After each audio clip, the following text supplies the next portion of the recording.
Today our tutorial is on similes. Our lesson objective today then is to be able to create imaginative and original similes and use varied vocabulary. So our lesson objective is twofold today. We're not only creating imaginative original similes, but we're also going to focus on our vocabulary and try to make our words more varied in order to further engage our readers. Let's begin. I've given you 5 words that we use in our writing, and I would like you to think of better alternatives for each of these words.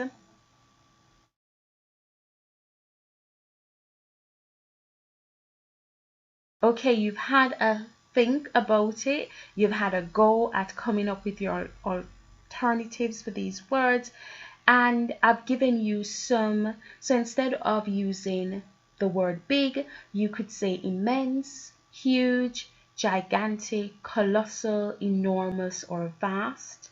Instead of saying small, you could say minute, miniature, diminutive, petite, tiny, or insignificant. Instead of saying nice, which we like to use a lot of, you could say pleasant, kind, polite, beautiful, enjoyable, or striking. Instead of saying hot, you could say burning, scorching, blistering, sizzling, searing, or warm. Instead of saying cold, you could say freezing, icy, frosty, chilly, bitter, or wintry. And I'm sure you might have come up with others as well. Please put them in the comments below so I can see the varied words that you came up with. Okay, so this passage is from a text from a novel, and I have highlighted the first simile for you.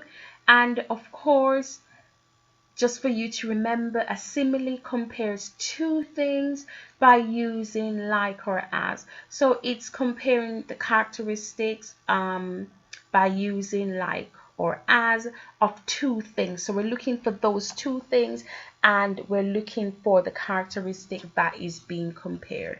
So the first is done for you. I'm going to read it through. While I read this through, can you please pick out any similes that you come across? The headmistress was something else altogether.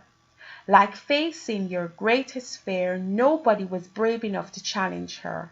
She was a gigantic holy terror, a fierce tyrannical monster who frightened the life out of the pupils and teachers alike.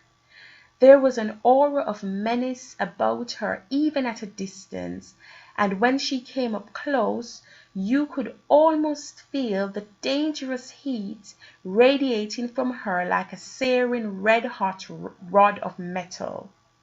When she marched, the headmistress never walked. She always marched like a stormtrooper with long strides and arms a-swinging. When she marched along a corridor, you could actually hear her snorting as she went. And if a group of children happened to be in her path, she plowed right on through them like a tank, with small people bouncing off her to the left and right. Like a beast straight out of hell, she filled the children with pure terror. Thank goodness we don't meet many people like her in this world, although they do exist, and all of us are likely to come across at least one of them in a lifetime. So there you have the text from a novel, and it has a lot of different similes, and as I've said before, the first is done for you. So like facing your greatest fear, she is compared to a greatest fear that the children might have faced. So let's check how well you did. So the second simile, you could almost feel the dangerous heat radiating from her like a searing red-hot rod of metal. So the heat is compared with a searing red-hot rod of metal, the fierce aura of menace that permeated this headmistress. Then the way she walked is described as marched like a stormtrooper. So her walk is compared to that of a stormtrooper. Then also she plowed right on through them like a tank. So her physical demeanor, how she was with these children, is compared, the physicality of it, the menace of it, the violence of it, compared to a tank. And then to further heighten this description, she's compared to a beast straight out of hell, with the way she filled the children with pure terror. So I found this text quite engaging because of the use of these similes, and these similes really added color and depth to the writing, because they were different kinds of similes, not just the normal ones that you would read about. So how can we use this same technique in ensuring that our similes are varied and imaginative? So I've given you these normal similes that we normally use in writing. So we have as cold as ice. I'm sure you've heard that used so many times. As hot as a volcano, as tall as a tree, as scary as a ghost, and as old as a pensioner. So in order to meet our learning objective, which was to write varied, imaginative and original similes, you would need to ensure that they're interesting for your reader and they're different to the similes that they have heard before, like these ones that I've just gone through. So look at the similes in the left hand boxes. They're not imaginative, they're not original. I need you to improve these similes in the right hand, and you're going to write your similes in the right hand box. The first one has been done for you. So instead of saying as cold as ice, you can say as frozen as the stone cold icicles dangling perilously from the cliff face of a snowy mountain. Right? So it's quite original and imaginative. I've tried to use polysyllabic language, varied language in this example. So how well can you do? I've also done the second and the third, so all you'd have to do is the last two. And of course, I invite you to write your original similes in the comments box below so I can see how well you have done. So instead of saying as hot as a volcano, you can say it was as scorching as a molten lavaeic rock spewing from the bowels of a fiery monster.